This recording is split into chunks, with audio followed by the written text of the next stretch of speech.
अरशद रांझानी शहीद अरशद रांझानी कला गुजरे को मां किलपू दिठियो माके सजी रात निंड न पई अचे दिल त ये पे चए त हथियार खणी कराची हलजे कराची असां जी कराची के पीडरे जी जागीर न है कराची ते हमेशा सिंधन ते कराची में जुल्म रहो पठान हुजे पंजाबी हुजे हमेशा सिंधन ते जुल्म थियो और सारा अड़ा वाक़या थियन था दुनिया में बिलखुसूस कराची में फोरू पकड़ियो वने तो पब्लिक जॾहिं पकड़े थी तो उन के जॾहिं मारे विझनि था तशद्दुद में तो अवाम में एतिरी कावड़ ऐं नफ़रत आहे क्रिमिनल माण्हू जे ख़िलाफ़ जो लाश के भी थोड़ा हणंदा आहिनि। हीउ कहिड़ो अजीब फोरू हुयो जंहिंखे उते माण्हू छॾाइण जी कोशिशि पिया कनि जंहिंखे बचाइण जी कोशिशि पिया कनि सो उता इहा जेका वायरल थियल वीडियो इन शइ जो पिणु सबूत आहे त हू फोरू न हिकिड़ो पुरअमन सियासी कारकुन हुयो ऐं उनखे फोरू ॼाणाए मारण जी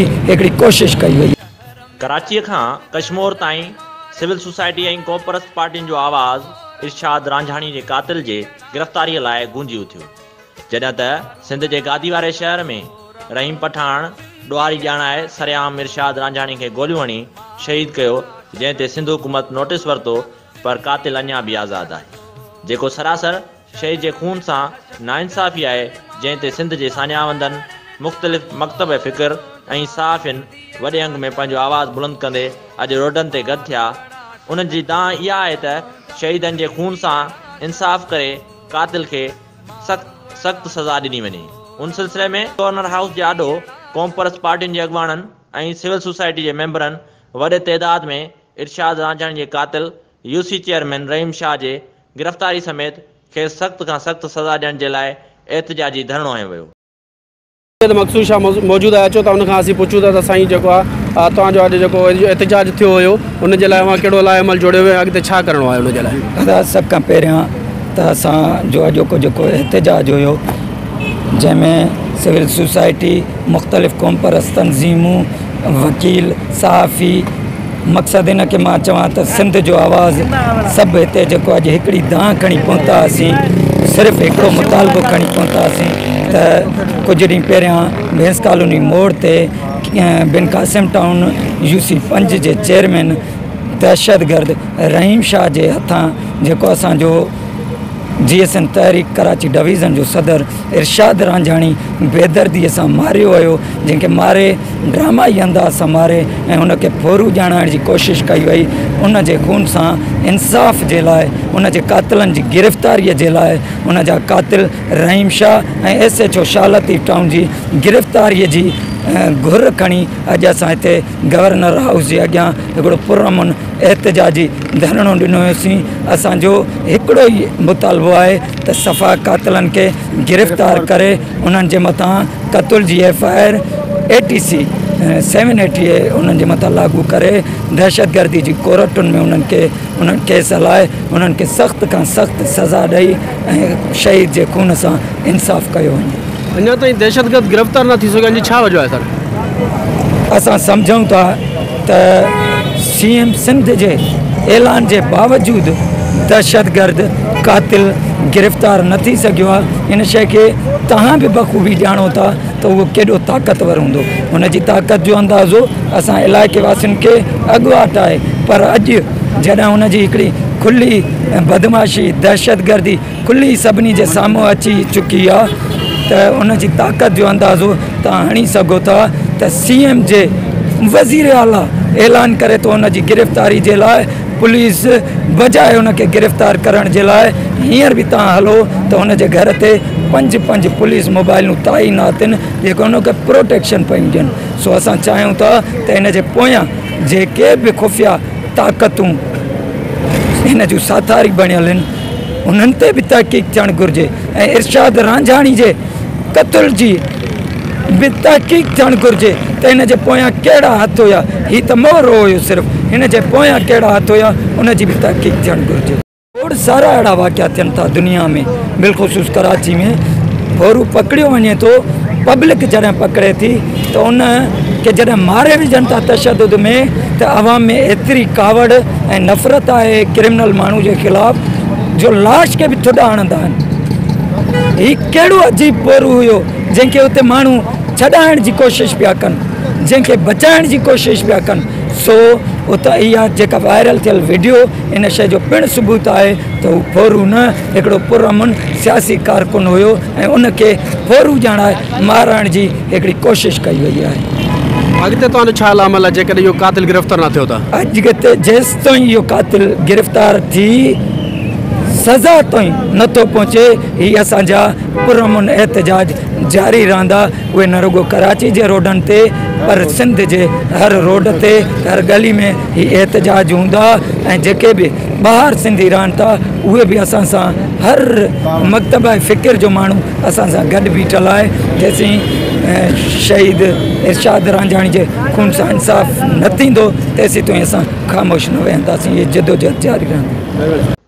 ॿिए तरफ़ हैदराबाद में भी सिविल सोसाइटी ऐं क़ौम परस्त तंज़ीम जे अॻवाननि गॾियल तौर ते इरशाद रांझाणी जे कातिल जी गिरफ़्तारी लाइ एहतजाजी मुज़ाहिरो कयो वियो।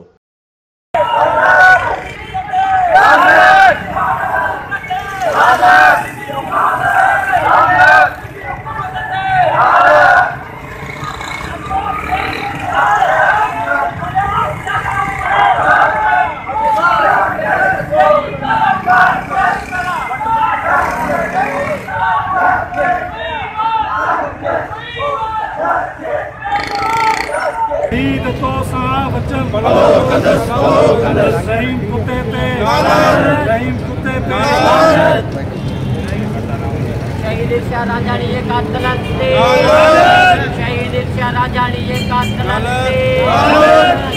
असां सम्झूं था त हे सफ़ाकाना क़त्ल आहे, क़त्ल ते जेको सिंध आहे उहा मातम कंदा आहे, सिंध सोगन हिन क़िस्म मां सम्झां थो त सिंध ज़ात बिरादरी मज़हब जे तफ़ावत खां मथां ई थी सिंध जो ही जेको मुतफ़िक़ थियणु आहे उनजो बुनियादु आउं सम्झां थो इरशाद रांझाणी जो सफ़ाकाना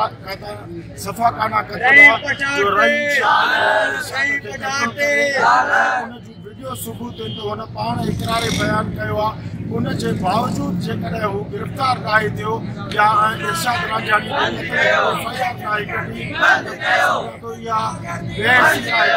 हुकूमत जी वफ़ाक़ी ऐं इहा ॾाढा पंजाब नवाज़ लीग त असीं सम्झूं था त नवाज़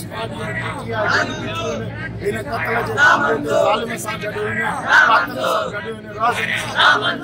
उनजे करे जेका अॼु एहतिजाज थी करे पर जेको अमल पिया कनि उन सां हिकु भेरो सिंध में वरी ख़ासि तौर ते जेको तकरार कराइण था चाहिनि, असां हुकुमरान खे ॿुधाइण था चाहियूं त सिविल वार खां सिंध खे बचायो।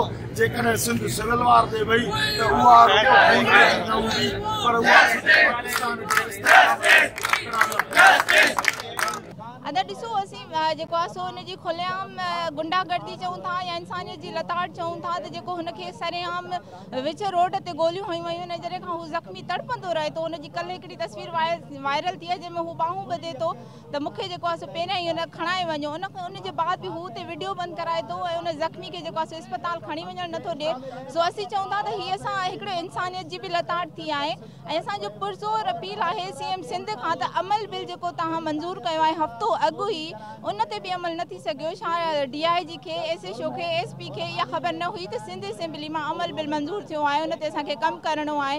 त उनजे मुताबिक़ उन बिल जे मुताबिक़ जेको हफ़्तो अॻु थियो आहे मंज़ूर, उनजे मुताबिक़ पहिरियों जेको भले कहिड़ी बि क्रिमिनल एक्टिविटी में इन्वॉल्व हुजे पर उन ज़ख़्मी जो पहिरियों जेको आहे सो तव्हां इलाजु कंदा, उनजे बाद ई इन्वेस्टिगेट कंदा। पर थियो हिते बिल्कुलु उबतड़ थियो आहे त हुनखे ज़ख़्मी आहे, उनखे 10 गोलियूं लॻल आहिनि, उनजे बावजूदि जेको आहे सो उनखे गाॾी में विहारे इन्वेस्टिगेट कयो वियो आहे, थाणे वठी विया आहिनि। उन खां खां पोइ कलाक ॾेढ खां पोइ जॾहिं हुनजी मौत वाक़ई थी आहे पोइ हुनखे जेको आहे सो होॾे वठी विया आहिनि। सो असीं हींअर बि जेको आहे सो इहो ई चाहियूं था त जीअं नकीबला केस ते सो मोटो वरितो हो चीफ जस्टिस, सो असांजे हिन केस ते बि सिंध जो चीफ जस्टिस खे जाॻणु घुरिजे, सो मोटो वठे। असां CM सिंध खे चऊं था त फौरी तौर जेको आहे सो रहीम शाह खे गिरफ़्तार करे उन खां बाद ई केस जी इन्वेस्टिगेशन थियणु घुरिजे।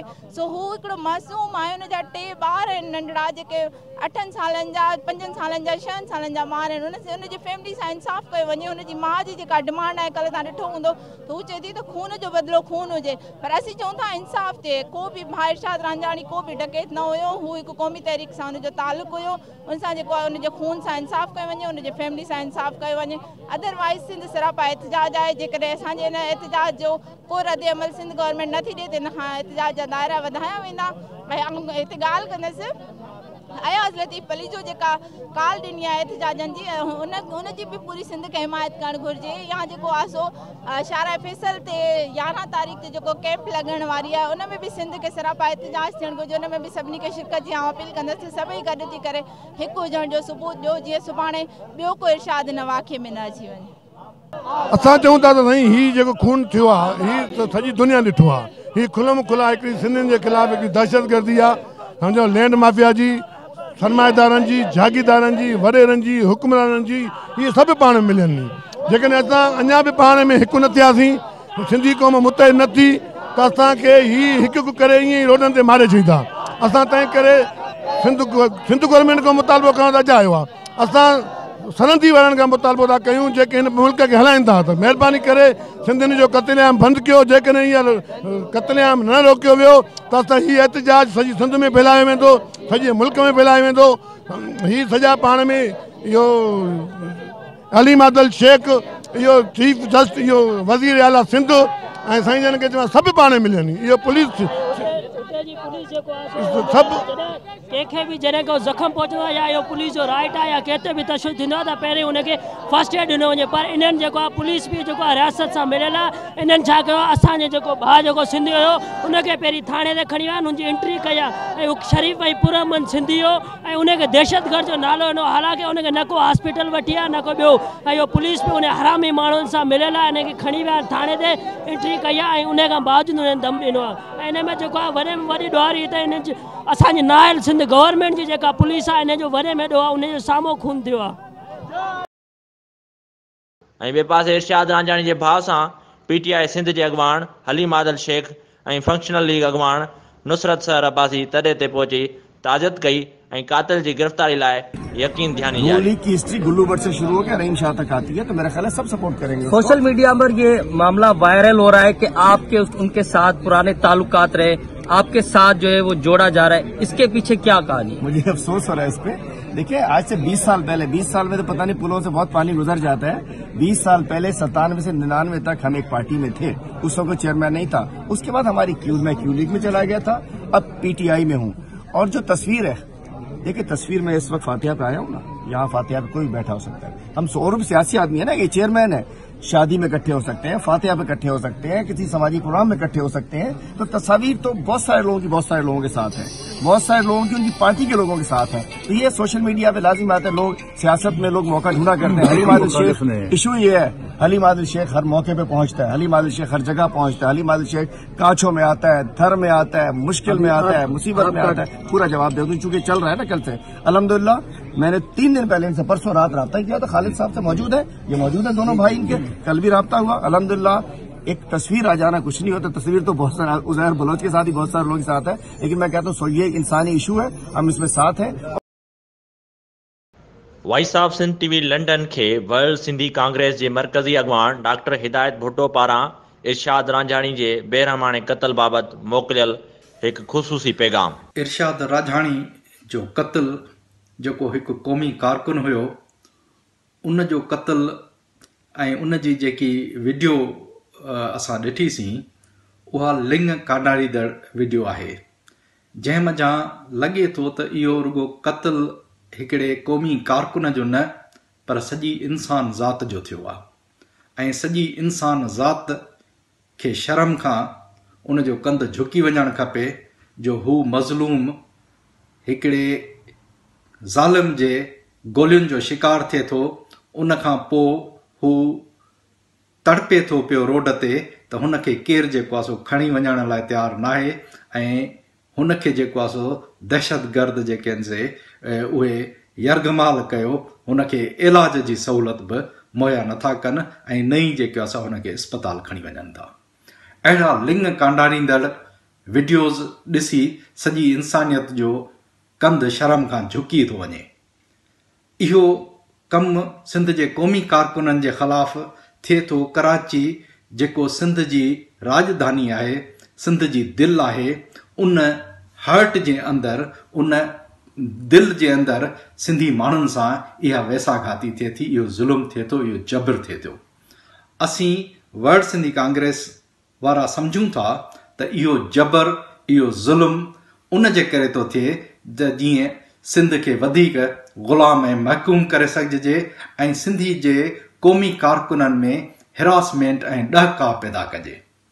असीं सम्झूं था त इहा चाल दुश्मन जी चाल आहे जेका हिकिड़े मज़लूम क़ौमी कारकुननि जो जेको आहे सो उनखे अहिड़े वहशी ऐं दरिंदगी सां क़त्ल कनि था, पोइ क़त्ल करण खां पोइ जेको आहे सो उनखे ज़ख़्मी करण खां पोइ हुनखे इलाज जी सहूलियत बि मुहैया नथा कनि ऐं हुनखे तड़पंदे ॾिसनि था, जीअं हिकिड़ो क़ुर्बानी जे जानवर खे कुही ज़िबह करे ऐं उन लाइ इंतज़ारु कंदा आहिनि त हीउ कॾहिं थो पंहिंजी जान ॾिए।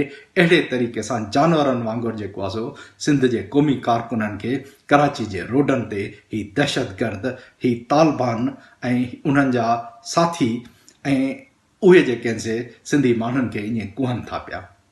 असीं सम्झूं था त इहो जेको क़त्ल आहे उहो सॼी इंसानियत ज़ात जो क़त्ल आहे, न सिर्फ़ु सिंधी माण्हुनि जो क़त्ल आहे। असां उनखे को नस्ली रंग नथा ॾियणु चाहियूं ऐं असांखे फ़ख़्रु आहे ऐं असां सम्झूं था त पठाण बिरादरी जे दोस्तनि बि मिसाल जेके बादशाह ख़ान जा पोइलॻ आहिनि उन्हनि बि उन जी मज़मत कई आहे ऐं उनखे निदियो आहे ऐं उहे जेके आहिनि सिंधी माण्हुनि सां गॾु बीठा आहिनि, जंहिंजे करे जेको आहे सो हुननि खे जस हुजे ऐं हुननि खे शाबाश हुजे।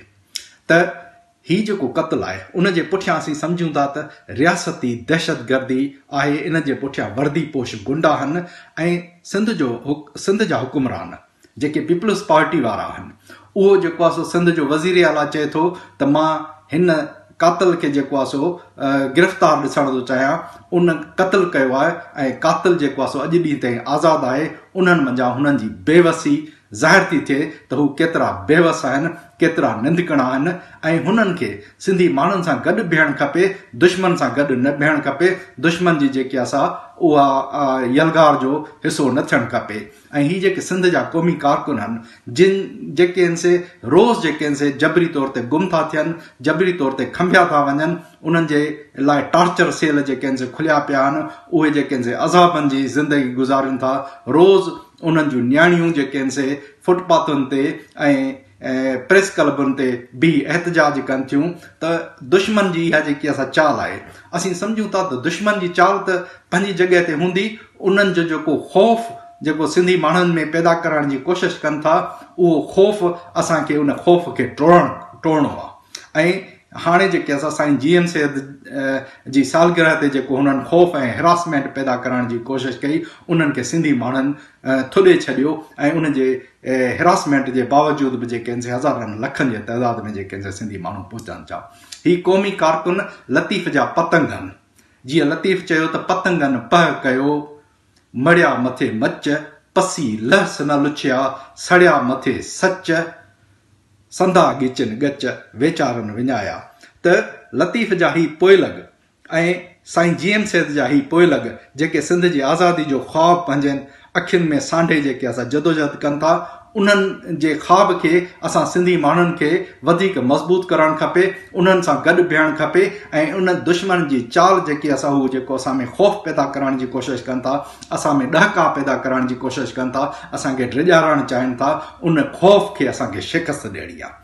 ऐं उहा शिकस्त असां सिंधी माण्हू ॾेई सघूं था ऐं असां पीपल्स पार्टी मंझां बि इहा उमेद था करियूं त उहे सिंधी माण्हुनि सां गॾु बीहनि ऐं सिंधी माण्हुनि जो साथ ॾियनि, बजाए इन जो दुश्मन जी दलाली कनि।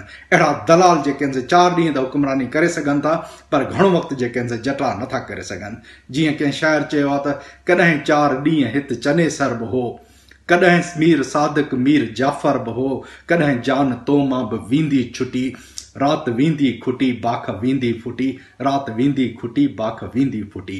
त असांखे सिंधी माण्हुनि सां गॾु बीहणु खपे ऐं सिंधी माण्हुनि मंझां ई उमेद आहे। ही जेकी जदोजहद हले थी पई, जस आहे सिंधी माण्हुनि खे जेको सॼी सिंध में एहतजाज कयो अथनि, पर असां सम्झूं था त इहो पंहिंजी जॻह ते अहम ज़रूरु आहे, पर उन खां वधीक असांखे महिनत जी ज़रूरत आहे, उन खां वधीक इतिहाद जी ज़रूरत आहे, उन खां वधीक जस्तजू जी ज़रूरत आहे ऐं असांखे हिक ॿिए सां गॾु बीहणु खपे। सो मज़लूम पाण जे मथां ज़ुल्म बर्दाश्त कंदो रहंदो, तेसि ताईं ज़ालिम जेको आहे सो ज़ुल्म कंदो रहंदो। त असां सिंधी माण्हुनि खे ॿधी इतिहाद ऐं यकजहती जे तरीक़े सां इन सॼी साज़िश खे जेको आहे सो मुंहुं तोड़ जवाबु ॾियणो आहे। ऐं असां सम्झूं था जेकॾहिं असां में इतिहाद रहियो, असां में ॿधी रही, त दुश्मन जी का बि जेकी आहे साज़िश कामयाबु न वेंदी, दुश्मन हमेशह शिकस्त खाईंदो। असां जेकॾहिं पाण में इतिहाद ऐं ॿधी पैदा कईसीं त दुश्मन यकीनी तौर ते मुंतशर थींदो। उन जो इंतशार असांजी कामयाबी आहे ऐं उन जो इंतशार तॾहिं थींदो जॾहिं असां पाण में इतिहाद ऐं यकजहती पैदा कंदासूं ऐं असां इहो तय कंदासूं त दुश्मन जी हिरासमेंट में न ईंदासीं, दुश्मन जे ख़ौफ़ में न ईंदासूं।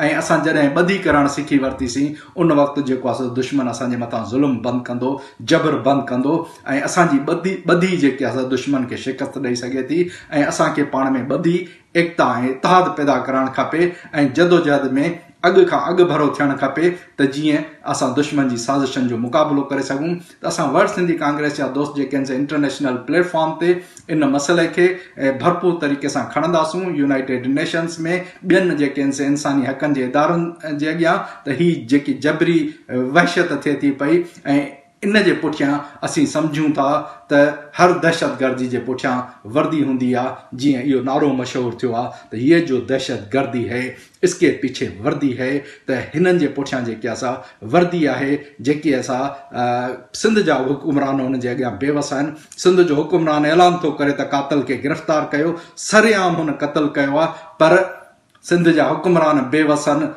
पुलिस बेवस आहे जेके असां हुन कातल खे जेको आहे सो गिरफ़्तार नथी करे सघे।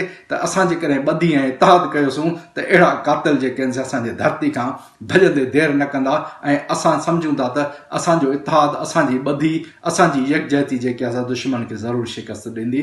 तव्हांजी वॾी महिरबानी। रेडियो वॉइस ऑफ सिंध ऐं वॉइस ऑफ सिंध टेलीविज़न खे शाबस आहे जो हर मोड़ ते जेको आहे सो इन मसइलनि खे, सिंध जे मसइलनि खे, हक़ीक़ी मसइलनि खे उजागर कयो आहे। ऐं हिन मसइले ते बि जेको आहे सो हुननि पंहिंजो भरपूर पाण निभायो आहे। जस हुजे असांजे इमदाद ओडे साहब खे ऐं संदसि रेडियो खे ऐं संदसि टेलीविज़न खे। जी सिंध।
अरशाद रांझानी साहब इंसाफ कयो, शहीद अरशाद रांझानी साहब कला गुजरे को मां किल्पू ॾिठियूं आहिनि, मूंखे सॼी राति निंड न पई अचे। दिलि त ईअं पियो चए त हथियार खणी कराची हलिजे। कराची असांजी आहे, कराची कंहिंजे पीउ ॾाॾे जी जागीर न आहे। कराचीअ ते हमेशह सिंधियुनि ते कराची में ज़ुल्म रहियो आहे। पठान हुजे, पंजाबी हुजे, हमेशह सिंधियुनि ते ज़ुल्म थियो आहे। और सारा अहिड़ा वाक़िया थियनि था दुनिया में, बिलख़ुसूस कराची में। और पकड़ियो वञे थो, पब्लिक जॾहिं पकड़े थी त उन खे जॾहिं मारे विझनि था तशद्दुद में, त अवाम में एतिरी कावड़ ऐं नफ़रत आहे क्रिमिनल माण्हू जे ख़िलाफ़ जो लाश खे बि थुॾा हणंदा आहिनि। ही कहिड़ो अजीब पोरू हुयो जंहिंखे हुते माण्हू छॾाइण जी कोशिशि पिया कनि, जंहिंखे बचाइण जी कोशिशि पिया कनि। सो उता इहा जेका वायरल थियल वीडियो इन शइ जो पिणु सबूत आहे त हू फोरू न हिकिड़ो पुरअमन सियासी कारकुन हुयो ऐं उनखे फोरू ॼाणाए मारण जी हिकिड़ी कोशिशि कई वई।